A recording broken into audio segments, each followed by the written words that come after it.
Le Moyen-Âge ne se limite pas aux joutes de chevaliers, c'est aussi l'essor du livre. Un développement que l'on doit aux moines enfermés pendant des heures dans les scriptoriums.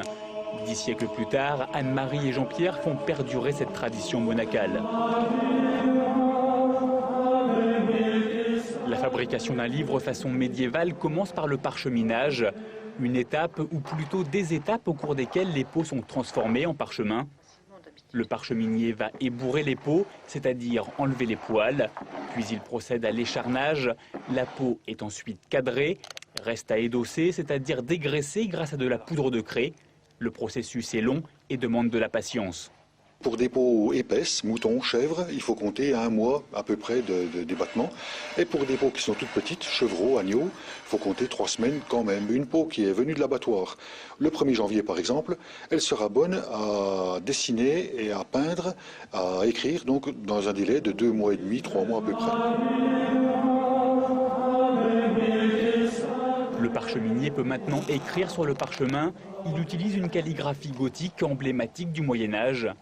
L'encre utilisée est à base de pigments naturels d'origine végétale, minérale ou animale. Le rouge, par exemple, est fabriqué à partir de cochenille, un petit insecte. Certaines encres sont toxiques. Au Moyen-Âge, ce sont donc les herboristes ou pharmaciens qui concevaient les encres. On a des couleurs qui sont dangereuses comme le jaune vif, c'est de l'arsenic avec le soufre, donc c'est poison, il faut faire attention. Il y a des choses très précieuses qui sont les pierres. Quelque chose qui est très courant, c'est les terres d'ocre, et on a beaucoup de nuances de terres d'ocre. Dernière étape, l'enluminure, très présente dans les lettrines. Le parcheminier décore la page selon la méthode du ton sur ton, les teintes claires, puis les demi-teintes. Si la technique de l'enluminure est multicentenaire, elle reste utilisée dans un art très contemporain.